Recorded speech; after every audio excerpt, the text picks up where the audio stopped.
give people a minute or two to keep pouring in. As always, if you have any questions or anything you'd like to have commented on within the course or within the class, feel free to put that in the chat and I'll make sure it gets included.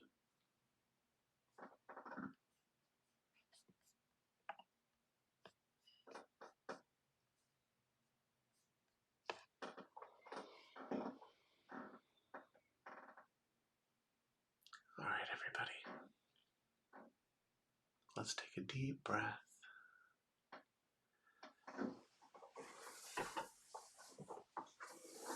Get yourself comfortable.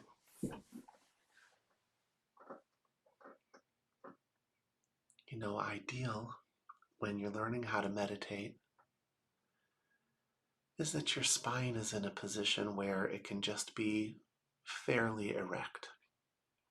So sometimes the easiest way to do that is just to put a little pillow or something just underneath your sacrum to kind of give you that support from below.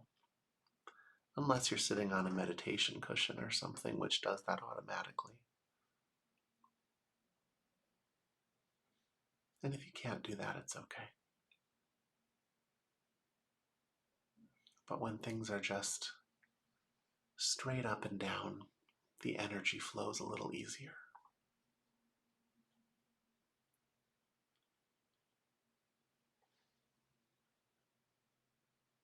So here we are. We've come to a meditation class. Let yourself arrive. Let yourself show up for this moment in this room. We've all had busy days, but it's time to shift our attention from that to this present moment.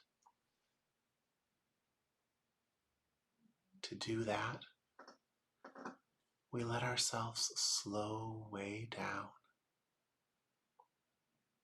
What that means is we're not pushing towards some future moment. We're not pulling on some past moment. We're just anchored flexibly right here, right now.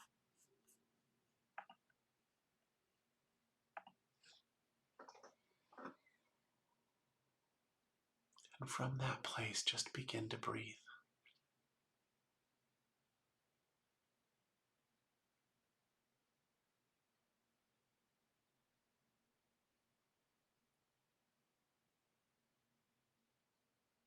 It helps if you can keep your attention high in your body at the forehead and crown. That stimulates glands, that helps your body relax and helps integrate all the energies within you. If you just scratch that part of your forehead or just knock on the top of your head, that feeling that remains and your awareness of it, that's all we're talking about. Just being aware of the forehead and crown. Now we live with our eyes open, and meditation is about how you live your life. So we meditate with our eyes open, but we just let them fall to a spot on the floor, just a little bit in front of us, or to a spot on the wall in front of you.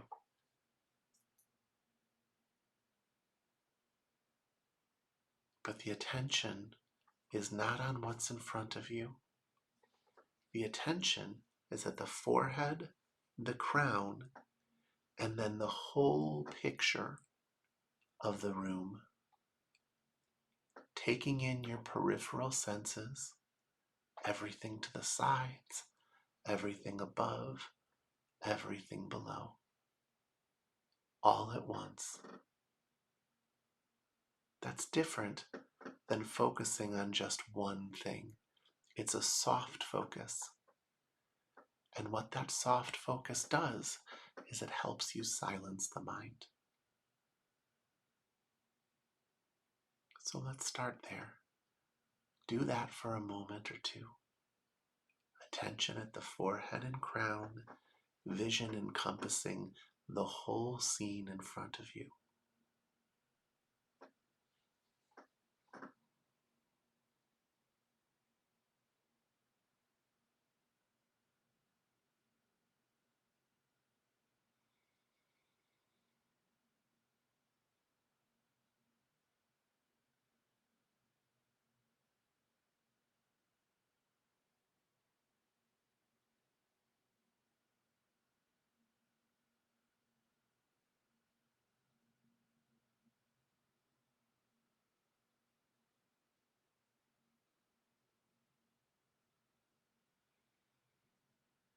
Give yourself to that.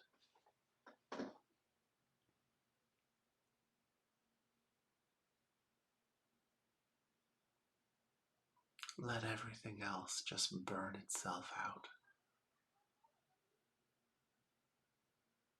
Give yourself to the stillness of the meditative state.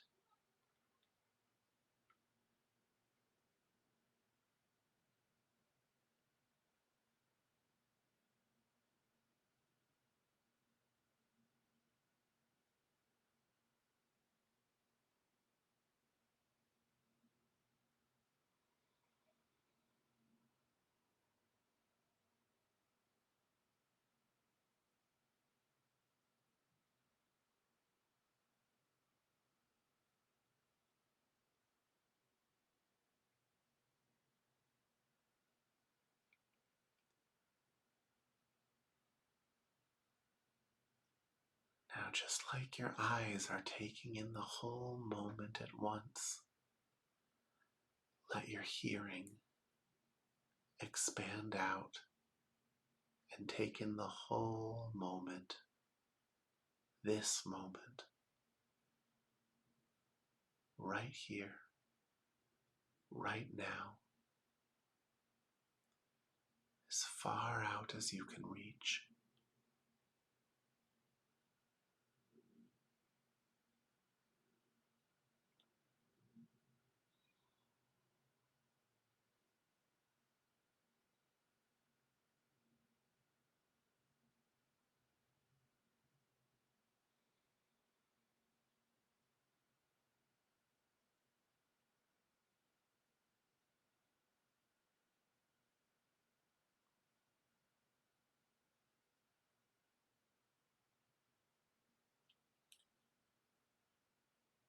If you'll do that with everything you have, you will quickly find that the center of you is perfectly still.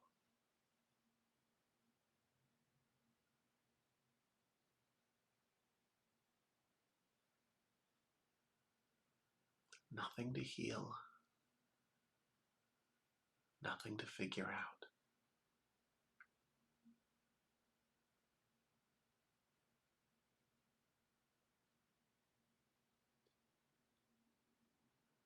Your truest presence in this moment is the meditative state. Show up for this moment, and it happens automatically.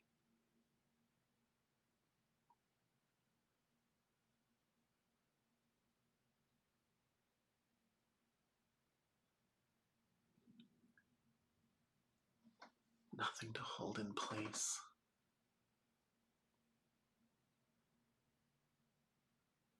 Nothing to conjure or manipulate.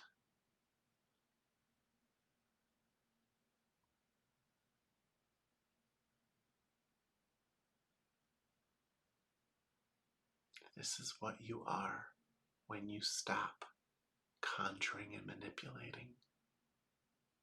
When you stop pushing and pulling,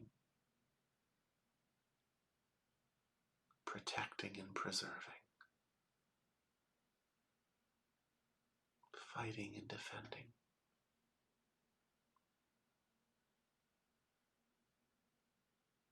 Let it all go and live a real moment.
when you step into this place, your timing becomes impeccable.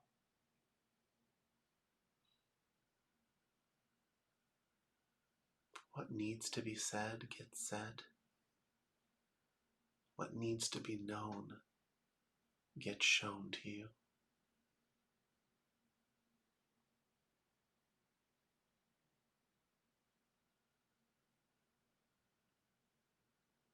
At the end of my busy days, I drive home from work thinking, oh God, I've got to teach a class tonight at 7. What am I going to teach them?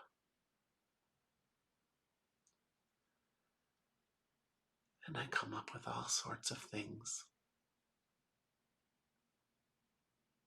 They almost never make their way out of my mouth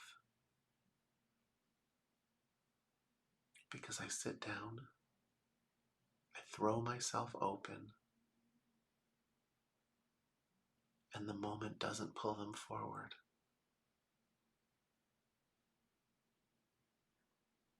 I could push and I could pull, I could force, I could make sure whatever thing I was thinking about makes its way into this class. But the second I did that, the class would no longer be real.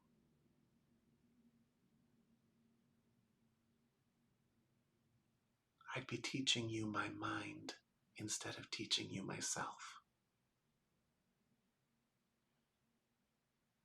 I'd be teaching you about my mind instead of teaching you about yourself.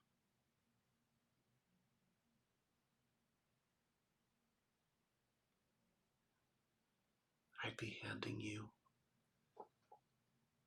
an intellectual exercise that is out of sync with the moment.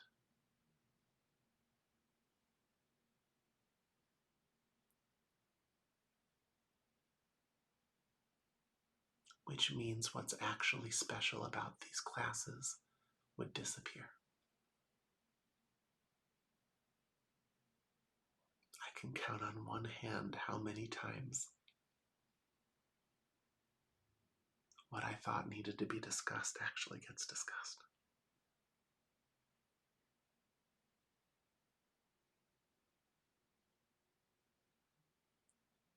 And when you sit down, you have all these things that you think need to happen.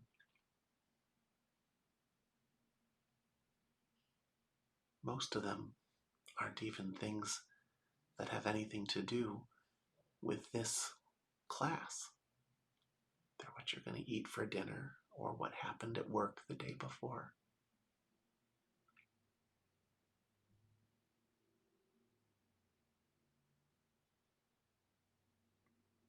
They're out of sync.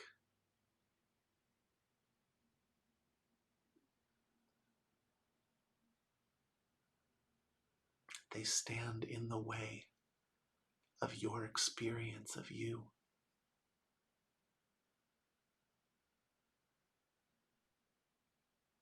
You have to be willing to surrender them, like I am every time.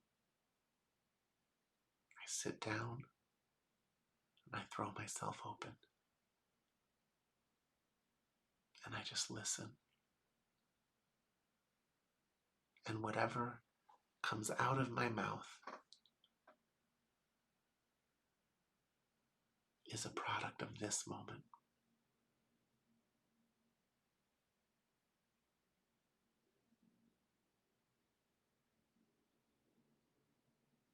And when I do that, I can feel you becoming more and more still. The energy of this group, this alchemical union that we have every week, clarifies and clarifies.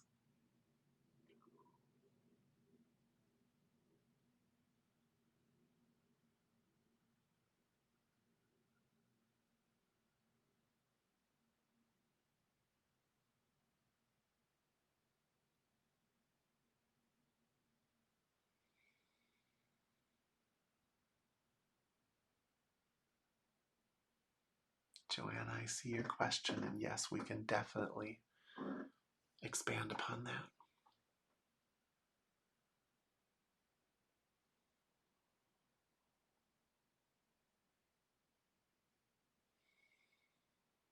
Joanna says, during a previous class on your website, you talk about all roads lead to nowhere.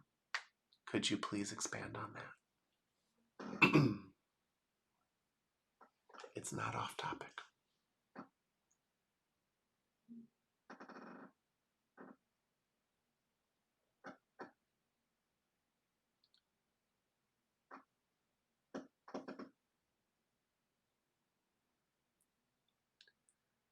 You have two main parts of you.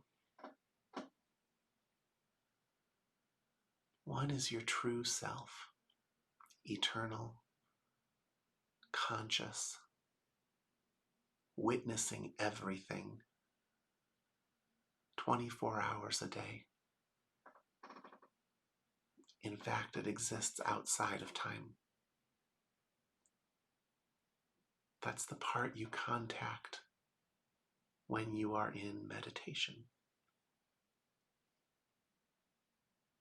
It's composed of peace and consciousness. It lacks nothing. It contains everything.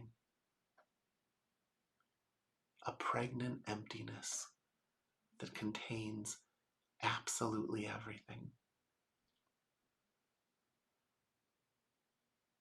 The pregnant emptiness in me is the pregnant emptiness in you.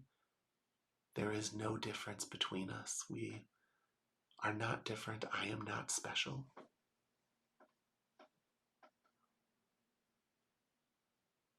Our worth is the same.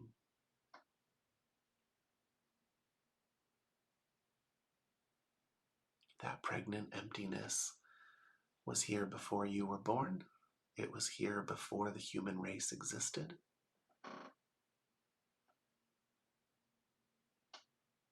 It is what is.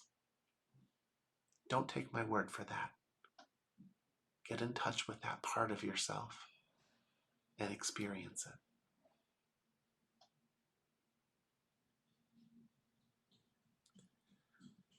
That pregnant emptiness makes a decision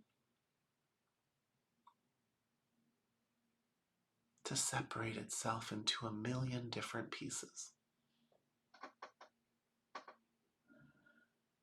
so that it can grow and expand. And that's the life you're living now. You're having an experience of being one of those different pieces.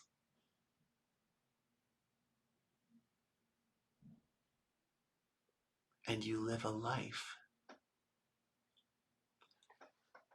that is constantly playing with individual pieces of consciousness. It filters through these stories. First I was born, then I had these experiences. They led to this system of beliefs. And the power of that pregnant emptiness that you are flows through that, and it breaks apart like light moving through a prism to create this multifarious universe. All these little separated parts interacting with each other, coming together to have experiences of wholeness.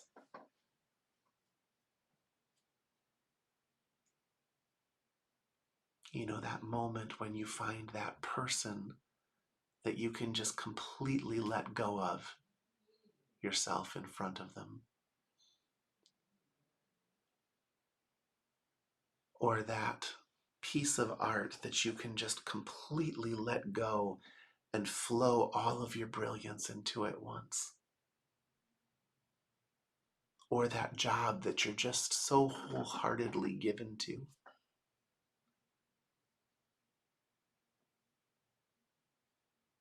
that experience that you're reaching for in all of those things is a remembrance of that wholeness. It's a relinquishing of your separateness. And that's within the power of everyone. If you don't have enough of that in your life, you reach for it from easier but harmful sources like drugs, addictions of all sorts. But we're all reaching for the same thing.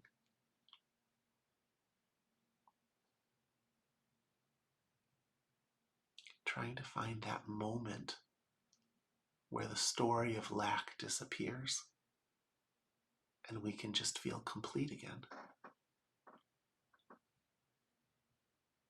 You come to a class like this because you experience moments like that, do you not? Even bare-bone beginners get close to it. It changes how you sleep at night. It changes how you think about all the separate little stories.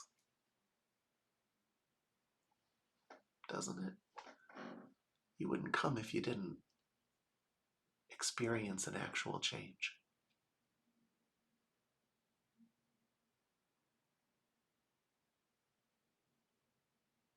At some point in your process of living out these stories, you wake up to different degrees. One of those initial awakenings comes when you realize that you're not those stories. You are not the roles that you're playing. You realize that because you come to things like this that lift that off of you, and then you're still there and you get to have an experience of who you are without it.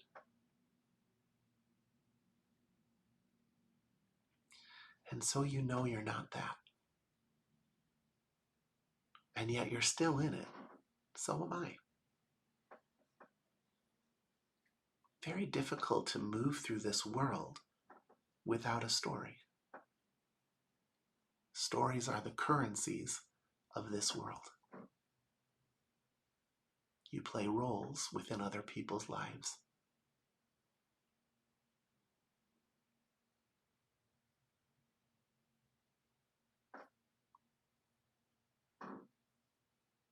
But if you're not careful,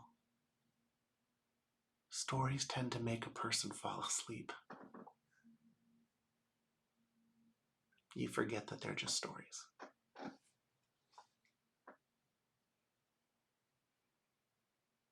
So you find yourself awake and wondering, how do I participate with this life?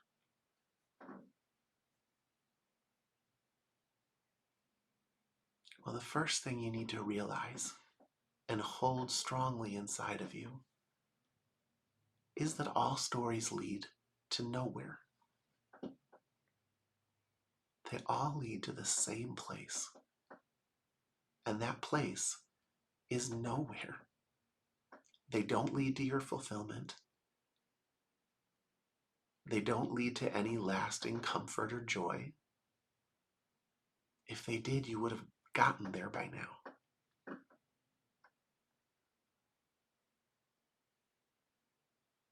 They lead to growth. They're experiences. They're valid experiences.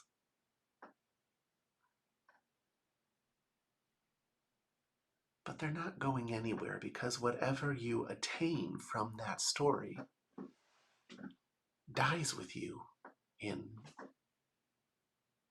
60 to 50 to 40 to 30 to 10 to 0 years. It rots inside your brain. That world is temporary. That world is ephemeral. And that doesn't mean you should avoid it in any way. Just understand it on its own terms. It's not the answer.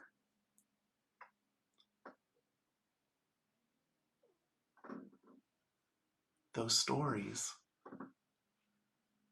always have some sort of lack associated with them. Even the ones where you're attaining something because that attainment sits in the contrast to the lack of attainment. It's what creates the upswing, is that it's not down. Do you see?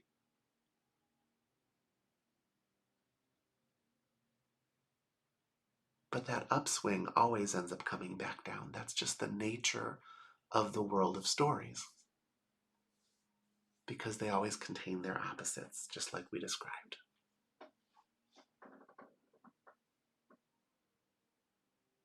So all stories lead nowhere.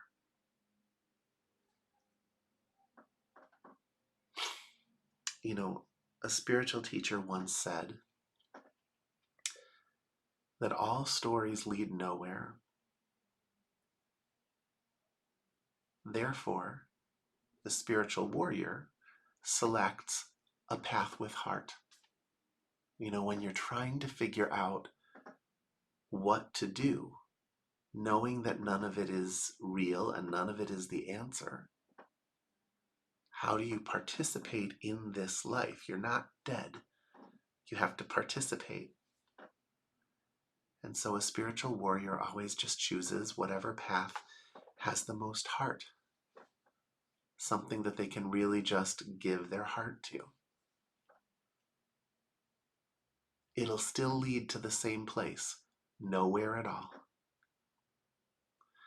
But on the way there, you'll have camaraderie, you'll have good times, and things will flow.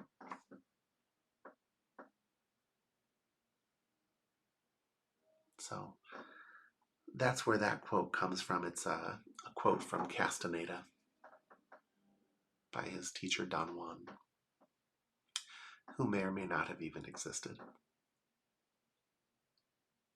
But whether he existed or not, the teaching is important.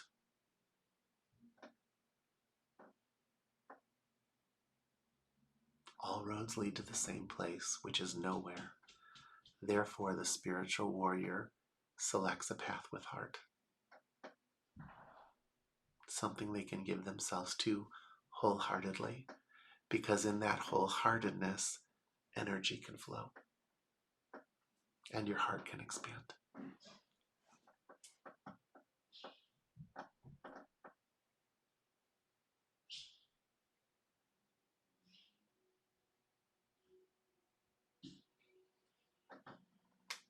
You know, this meditative state leads you to what you are. And it's a major relief. But you also need to participate in the world. You need to participate in life. It's not an escapist path.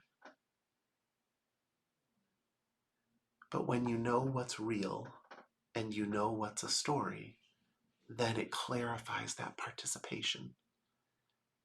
And so you don't suffer in the same way. You still suffer because you're in a world full of people that are stuck and lost. But that suffering becomes conscious, purposeful. You spend energy, but you notice when it drops below a certain line, and so you can actually maintain balance.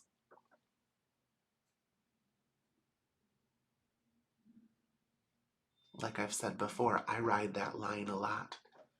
There are things that I try to contribute to the story of life because I feel like I have a clarity that is missing from my field in a lot of ways. And so I work in a field and I contribute. And I watch sometimes as that takes more from me than I meant to give.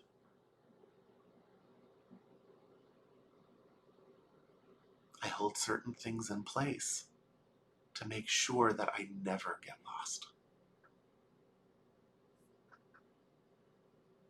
I never miss teaching this class. Like I never just look up and let that slip away. I keep my practice.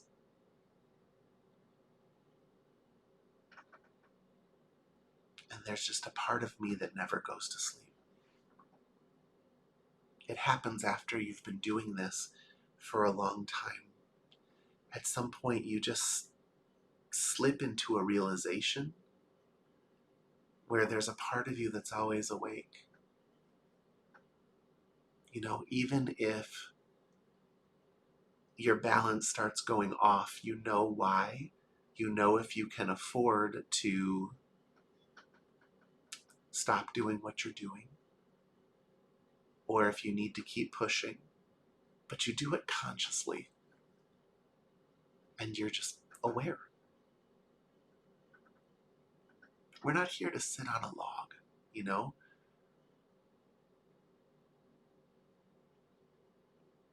It's okay to use this body-mind vehicle. But you have to find you. You have to find what you are, the core of your being.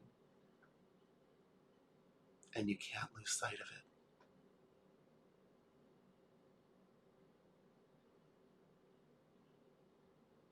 It shouldn't be obsessions that spend that energy. What really happens is it becomes the needs of the world around you that present themselves. And so you balance your desire to actually be of use to those needs with what it actually takes to maintain balance of the body-mind vehicle.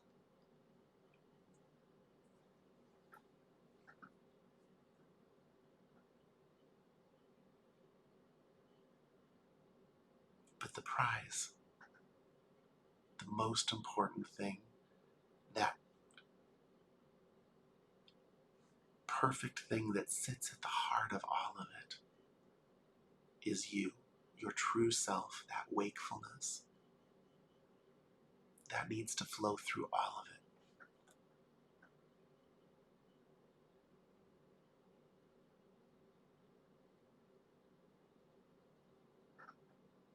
You know, the funny thing is that the more it does flow through all of it, the more life asks of you.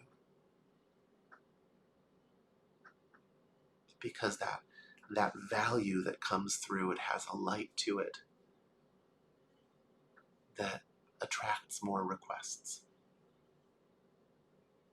At first, that's a great thing for the story. You know, it just means that good things come your way. But it does put you in a position where you end up riding that line of doing what you need to do, but also staying in balance.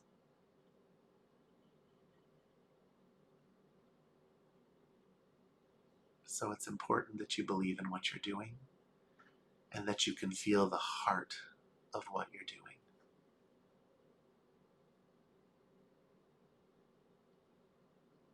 If you can't find the heart, it's going to be really hard to stay in balance. If you can't find the heart, why would you even stay? If you can't find the heart in the story, then there's something else driving you.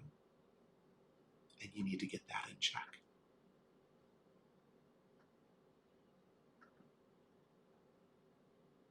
Sometimes you start something with heart. You start something that you absolutely 100% should be throwing your energies into. And that becomes your path. But then that path strays from you. You're in an ever-changing universe. And so there's never that moment where you can be like, okay, I got it. This is my road. It's not like that. Work paths stray from you. Sometimes your spiritual path strays from you. You know, if you join an order,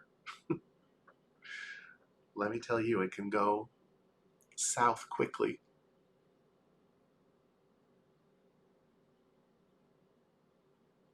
So you can never just afford to close your eyes and stop choosing. that wakeful power of choice is everything if you're going to participate in the stories of life.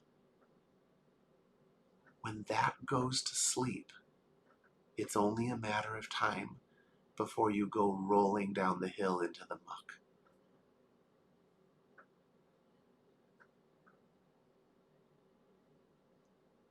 Something like this, a class like this, is useful because you will roll into the muck.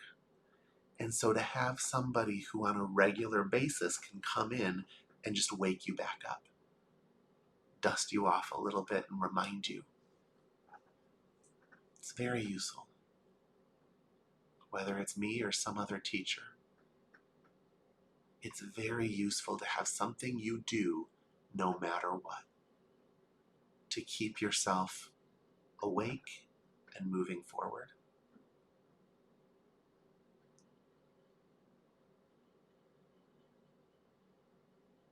It's a rare person that ever actually finds themselves in that situation where they become awake enough to be able to set something up that's going to wake them up if they fall asleep.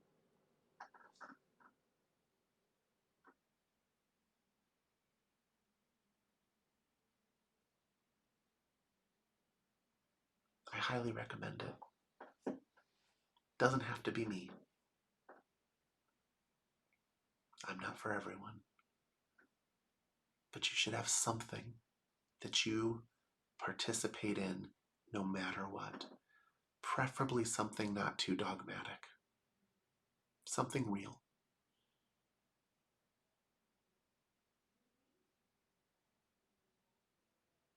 Something that reminds you what's real. Because life's not going to do it. Life will always try and take you in the opposite direction.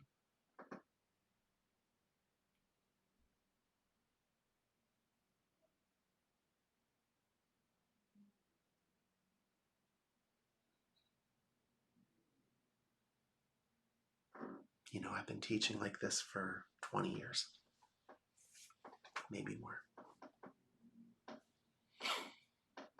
You watch everybody go through their phase of kind of falling away, getting distracted, then they come back 3 years later because things have just gotten so difficult, but they remember a time when things were working, and so they come back. And that's valuable learning. That's all fine. But at some point, commit yourself to something.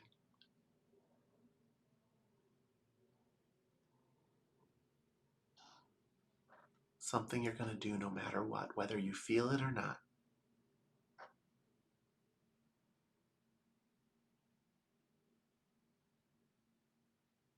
We talk like it's so hard, but I bet most of you don't neglect to have a cup of coffee every day. You know, there's things we do every day. Brush your teeth.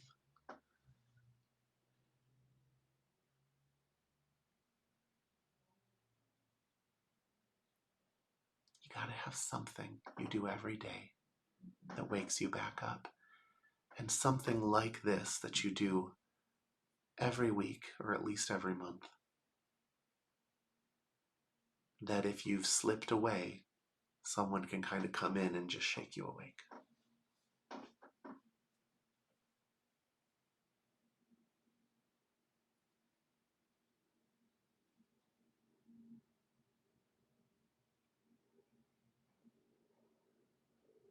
Because life isn't forever.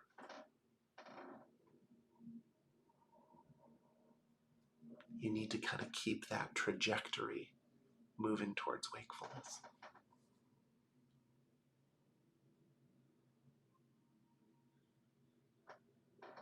Why does that matter? Because the more people who do that, the more people who do that. Wakeful people tend to wake other people up. When I look back through my life, there are just so many moments that changed my life on a dime because somebody had the clarity to say something in that moment. that just shifted my focus towards something real.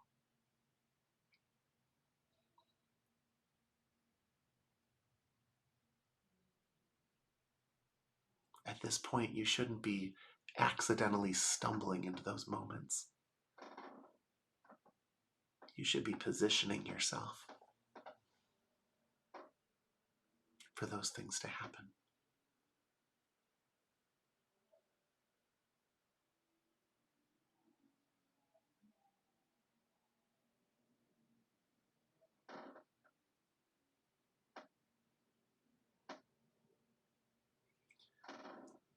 Are there any questions about any of that?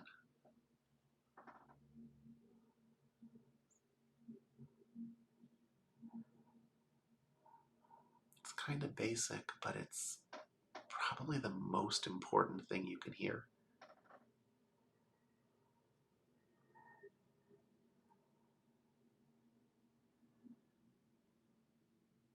Nothing will have a bigger impact on your experience of yourself or upon your experience of the stories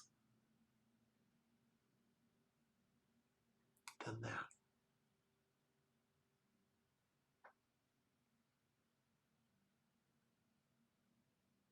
I came into life looking for it,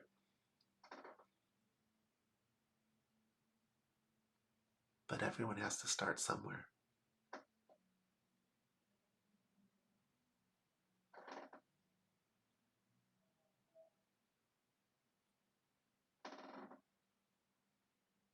Okay, let's go back into meditation for the rest of the session. Attention at the forehead and crown. Let your eyes take in the entire room in front of you. Let your hearing stretch out. Hear as much as you can all at once. And be aware of the still center that comes so naturally from that practice.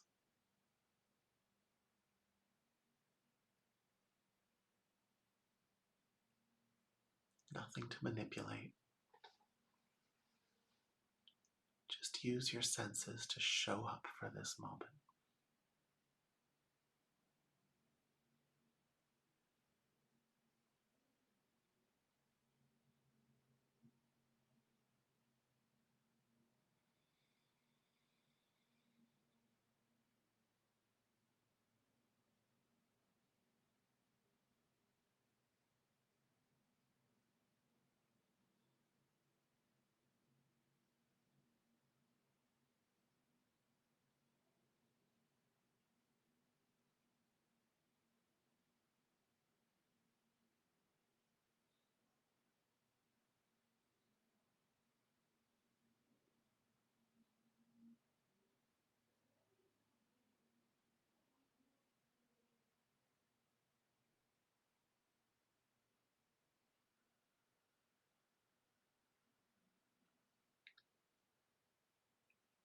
Let it be that simple.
want you to think about what you're going to do to keep yourself awake.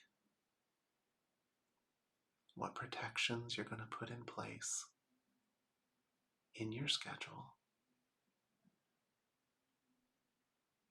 so that every day you have a chance to kind of shake yourself awake a little bit as you participate in the stories.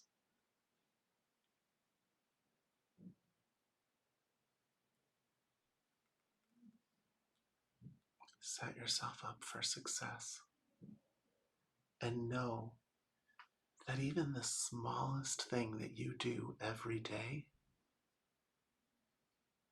pays huge dividends over years. The tiniest difference as you go year by year by year by year by year can land you in a completely different place.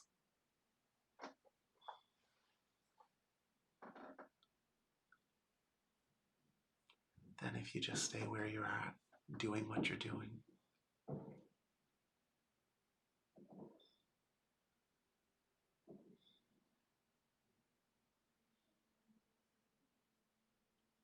Those grand gestures that happen every few months when you're inspired don't do anything compared to just the tiniest thing you do every day.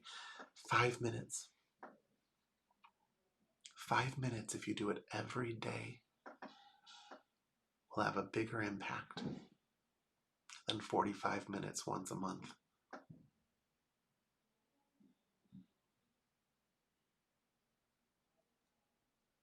So look at your life. Look at what works for you. And come up with a plan.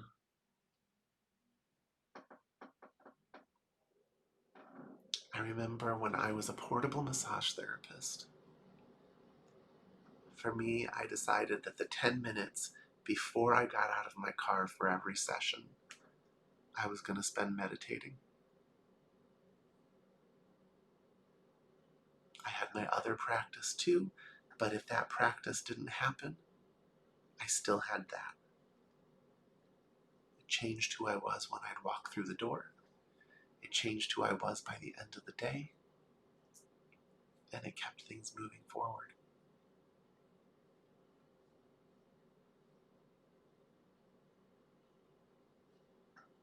For some people, it has to be the first thing they do in the morning. I'm not that person.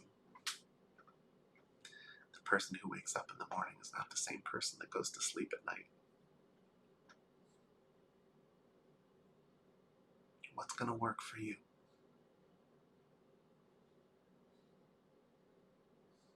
What is your path to you?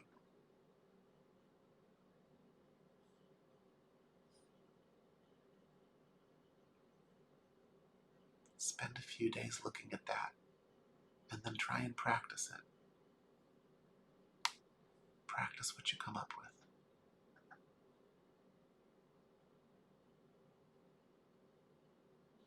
Okay, everybody. I'm going to let you get back to your night. I will be here next Thursday, and I hope you all have a great week.